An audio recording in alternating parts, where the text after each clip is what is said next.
First of all, we are going to study modulation, coding, compression and encryption techniques. Initially, let us understand what is analog modulation. Here we have time domain, that is waveforms, frequency domain, spectra, amplitude modulation AM, frequency modulation FM and phase modulation. In digital modulation, we have the different techniques with waveforms and spectra. We have FSK, that is frequency shift keying. We have binary phase shift keying, that is BPSK. Then we have, including Gaussian minimum shift keying, we have GMSK, quadrature shift keying, that is QPSK, including pi by 4 QPSK. Then we have third technique, error coding, general principles of block, convolutional and parity interleaving. And fourth one is compression, that is regular pulse excitation, linear predictive coding, long-term prediction, RPE, LPC, LTP. Let us have an overview of this. Communication is the transfer of information from one place to another. This should be done as efficiently as possible with as much fidelity or reliability as possible, as securely as possible. So components, subsystems act together to achieve information transfer or information exchange. So this is the overview of general electronic communication technique. What are the elements of communication system? Here you can see in this block diagram, there is an input message, that is the source. This is the input transducer. Then we have a transmitter, channel, receiver, output transducer and output message. For example, if I have to record my voice, then I will be the source of information, that is my voice will be my message signal, input message signal. Input transducer will be this microphone. So this microphone will be input transducer or sensor. The transmitter will be the device, electronic device, which is installed inside this, which will be sending the data to the CPU through the air as a medium. So this air acts as the channel. Then the receiver is that CPU or that recorder which is kept near the recording station.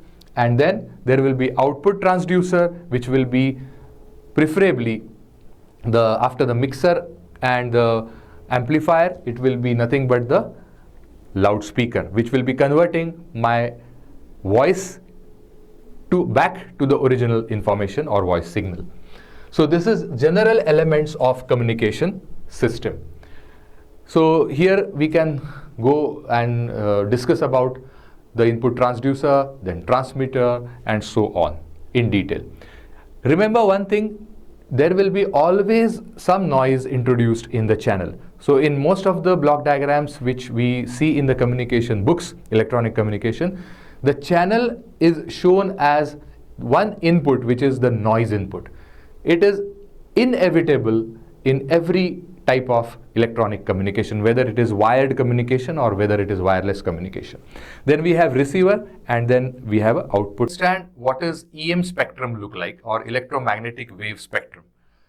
Remember that every waveform will be available in this electromagnetic waveform or EM wave spectrum. Starting from the very low frequency waves, say 100 Hz, 10 Hz, 1000 Hz, 10,000 Hz, so on, we go on increasing side and we see there are gamma rays and cosmic rays, alpha, beta, gamma rays and cosmic rays are there. So here you can see that the frequency initially is low, then it goes on increasing and increasing and increasing. As we already know that CF lambda relation, C equal to F into lambda, where C is 3 into 10 raised to 8 meter per second, which is the speed of any electromagnetic spectrum, which is as good as or as compared to the speed of light in air or free space. We consider every electromagnetic spectrum traveling with the same speed, that is 3 into 10 raised to 8 meter per second. So if the frequency is increasing, then naturally the wavelength will be reducing. So here you can see that the wavelength in meters is maximum here, and here the wavelength is minimum. It is of the order of 10 raised to minus 12 meter. So it will be something around 0.11 zeros and 1. So this will be very minute wave. Remember, very minute wave which is having the very smaller wavelength with the higher frequency penetrates more, and that is the reason X-rays and gamma rays are used to look into our body parts. Coming back here, we can divide this spectrum as radio spectrum for up to say 10 raised to 3 hertz of the frequency or 10 raised to 3 meters of the wavelength. Similarly, we can go ahead and see that 10 raised to minus 2 meters wavelength is called as microwaves. Then infrared is 10 raised to minus 5, visible is 10 raised to minus 6 wavelength, ultraviolet is 10 raised to minus 8, X-rays are 10 raised to minus 10 meters wavelength, and gamma rays and cosmic rays will be 10 raised to minus 12, 10 raised to minus 20, and so on. In the next diagram, we will be able to understand, we are able to see, the human eye is able to see only a very narrow spectrum as a visible spectrum for the human eye out of this very big and very large electromagnetic spectrum. So what is that?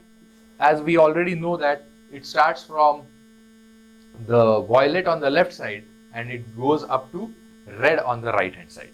So violet, indigo, blue, green, yellow, orange and red. Before violet we have ultraviolet, and next to red we have infrared. So therefore it is the increasing frequency from right to left. In the earlier diagram we have shown from left to right the frequency was increasing. Here purposely we are showing frequency increasing from right side to left side. So this tells me that very narrow spectrum is the visible spectrum for the human eye. On the lower frequency side we have long radio waves, then we have AM, that is amplitude modulation radio waves, frequency modulation radio waves, then we have microwaves, infrareds, then we have visible spectrum starting from red to violet, then the frequency still goes on increasing, then we have ultraviolet, then we have X-rays, still the frequency goes on increasing, then we have alpha, beta and gamma rays. So the frequency will be almost 10 raised to 24 hertz, 10 raised to 24, 10 raised to 30 hertz and so on. So this is very interesting to study this electromagnetic spectrum.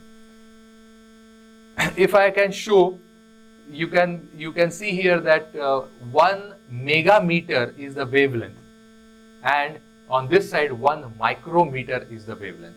That means if wavelength is reducing, naturally the frequency is increasing. So 1 megameter stands for say 300 hertz frequency.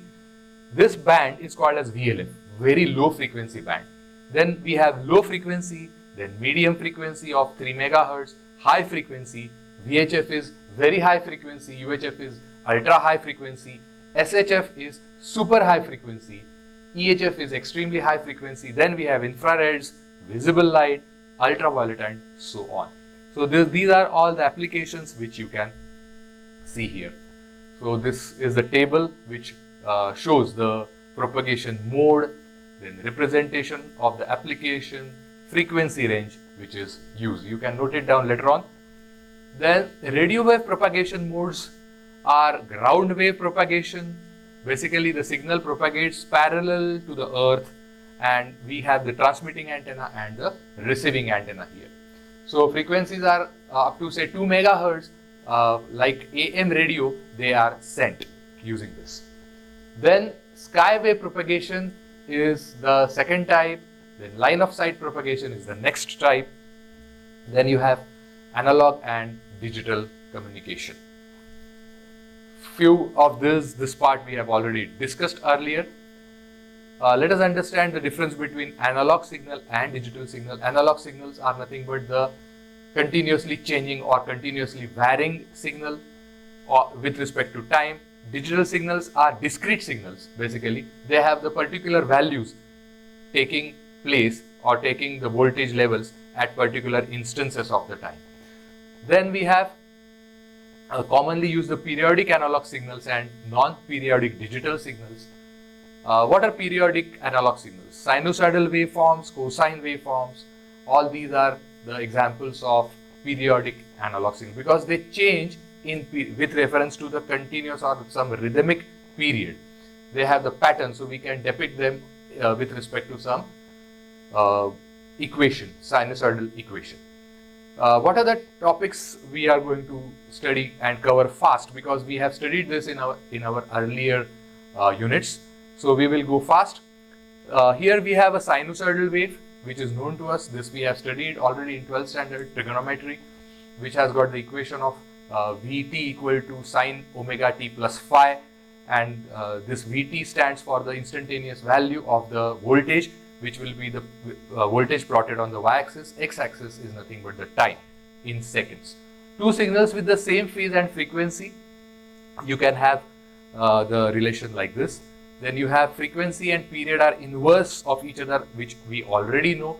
This is a very basic.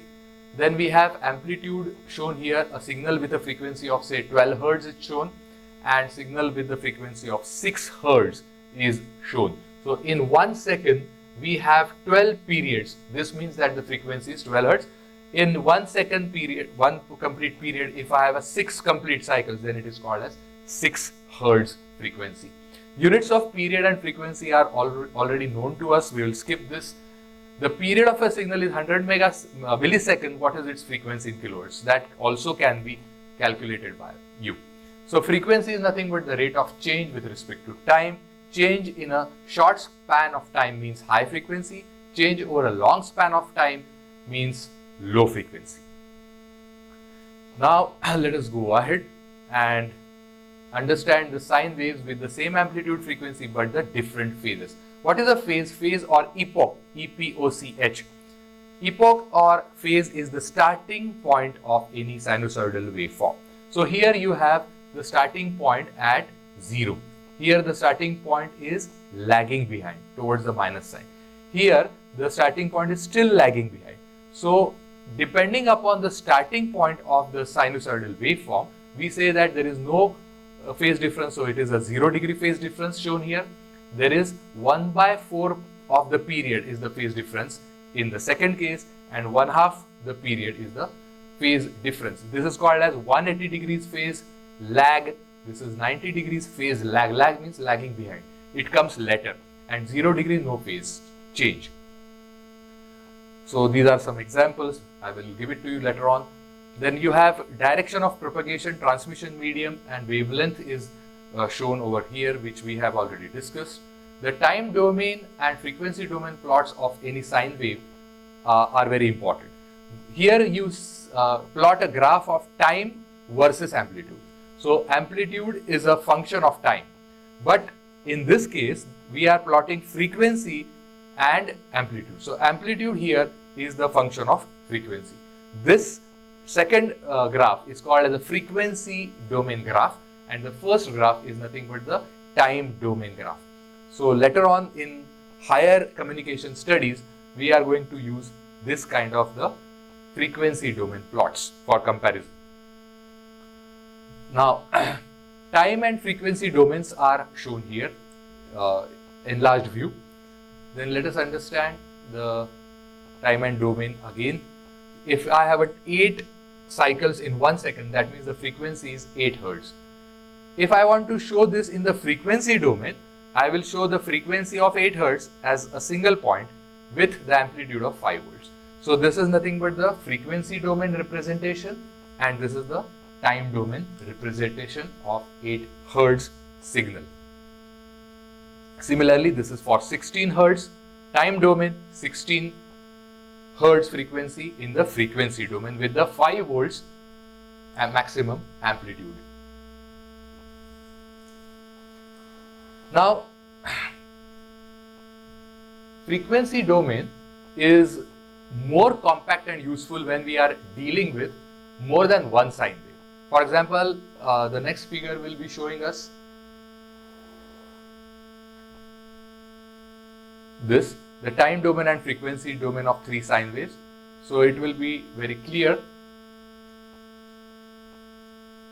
Time domain representation of 3 sine waves, you can see here that one pink wave of 10 voltage, 5 volts green wave, and one 15 volts straight line you can see here. So for 15 volts, I have 0 frequency shown here because there are no changes. It is as good as a DC signal. We already know that if the number of cycles in 1 second are 0, what do you mean by number of cycles? The ups and downs. If there are no ups and downs in the voltage level, that means if it is a straight line like this, that means the frequency of that particular signal is 0. So therefore, with 0 frequency in frequency domain, we have 15 volt signal. With 10 voltage, I have 8 hertz frequency, pink color, and 16 hertz frequency is shown for 5 volts. Next, we will study the amplitude modulation. In our last digital communication lecture, we discussed about this in brief. Let us understand what it is. If I have a modulating signal or the message signal which I want to transmit, then it cannot reach without modulation over a longer length of geographical area. There are so many drawbacks, there are so many reasons we have to modulate the signal, and we cannot use the baseband original modulating or message signal as it is to transmit. So what we do, we take the carrier sinusoidal frequency. The frequency of this is very high as compared to our original signal which I want to modulate, or which is going to modulate the carrier signal. So message signal, if it is, for example, if it is the audio signal, 20 hertz to 20 kilohertz. So what is the maximum frequency? 20,000 hertz. 20 kilohertz is 20,000 hertz. So I will choose at least 50,000 hertz or 100,000, that is 1 megahertz of my carrier frequency. So usually 5 times or 10 times the carrier is chosen. Then in amplitude modulation, with the help of such an oscillator, where oscillator will be generating the carrier wave and high frequency carrier sinusoidal wave, and this is my message signal, modulating signal or information signal, they get mixed in the mixer or the multiplier, and what we get at the output is nothing but the modulated wave. In this case, we are modulating, my modulating signal is changing the amplitude of my carrier, keeping the frequency fixed. So I get the same frequency. This blue line is having the same number of cycles, but what is changed? The level, the amplitude of this signal is changed. How it is changed? Who has changed this? My modulating red signal, information signal or message signal or voice signal is changing this particular carrier's amplitude.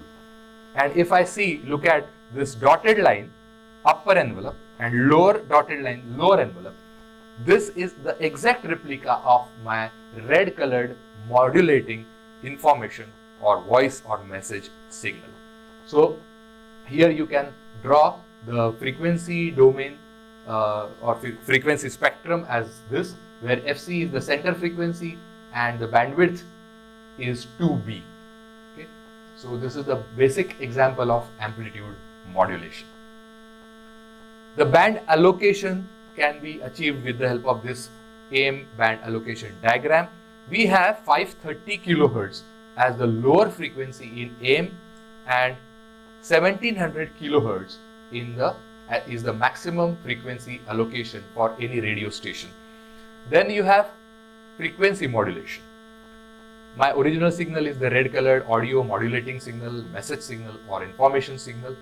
Then you have a high frequency sinusoidal carrier wave, which is going, this modulating signal now is going to modulate or change the frequency of my carrier signal instead of the amplitude. So here you can see output is having the constant length or constant voltage. But what has changed here? The frequency is changed. Number of cycles per second, they are changing. Who is changing this? My audio signal, modulating signal is changing it. So you can see here, maximum is here. So I have maximum frequency of my carrier. Here 0, medium frequency. Here lowest amplitude is there in my message signal. I have lowest frequency of the carrier, and so on. So this depicts the frequency modulated signal, FM signal. How it is achieved? It is achieved with the help of voltage controlled oscillator VCO circuit. You have the input message signal and the output is FM. This is nothing but the bandwidth on the frequency domain. BFM equal to 2 times 1 plus B into B. It is very clear to understand that in AM amplitude modulation bandwidth is 2B, but in FM amplitude is 2 into 1 plus B, small b plus B. So this is our higher requirement of the bandwidth. Remember this. So this is the bandwidth allocation. As in earlier case, our AM band allocation was 530 kilohertz to 1700 kilohertz. On the contrary, this bandwidth is more, and we start from 88 megahertz to 108 megahertz. Very high bandwidth. So at one particular station, suppose any station, you have center frequency as the carrier frequency. For example, we have Pune Vivid Bharati station. So it is having the carrier frequency of 101 megahertz, but the bandwidth given is 200 kilohertz. Suppose we are having our college communication radio. That communication radio is having 89.6 megahertz carrier frequency. So suppose it is somewhere here. So it will again have some bandwidth. Okay. Let us go ahead. Now this is the phase modulation. As we know, the modulating audio signal will be not changing the amplitude, it will not be changing the frequency, but it will be changing the phase of my carrier frequency. So wherever there is a phase reversal, it means that the signal is come back. Okay, so this is the basic VCO and differentiator circuit to achieve this. Again, you can see that the bandwidth in PM and bandwidth in FM is almost the same. Now, this is a composite periodic signal. You can have the different variations added together. The decomposition, once it is done, you get the 3 different signals, 3 or 4 signals out of this composite signal. This is a square wave. Square wave is on and off, on and off. Then there are harmonics, which we can discuss later on, and this is the frequency spectrum comparison for the as compared to the harmonics. Now this is the visualization. This says that the digital signal is nothing but a composite signal with an infinite bandwidth. Time and frequency domains of non-periodic signal are shown here. It will carry a bigger bandwidth. So these are the signals for the analysis purpose. Now let us take one example. If a periodic signal is decomposed into 5 sine waves with frequencies of 100, 300, 500 and 700, 900 Hertz, what is its bandwidth? So, and draw the spectrum, assuming all components have a maximum amplitude of 10 volt. Now let us come to the solution part. Let us assume that if FH is the highest frequency, FH means high, FH is highest frequency, F low, L is the lowest frequency and B is the bandwidth, then naturally B will be equal to FH minus FL, which will be 900 Hertz minus 100 Hertz. So 800 Hertz is the bandwidth. The spectrum has only 5 spikes at 100, 300, 500, 700 and 900 as shown here. So this is my frequency spectrum. This is the bandwidth, which is of 900 maximum, lowest is 100. So what is the bandwidth required here is, it is 800 Hertz. Similarly, we can take few more problems later on.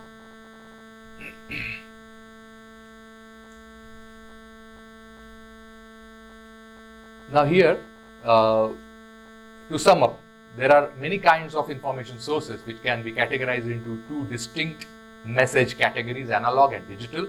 Analog communication system should deliver this waveform with a specified degree of fidelity. Digital communication system should deliver the data with specified degree of accuracy in a specified amount of time.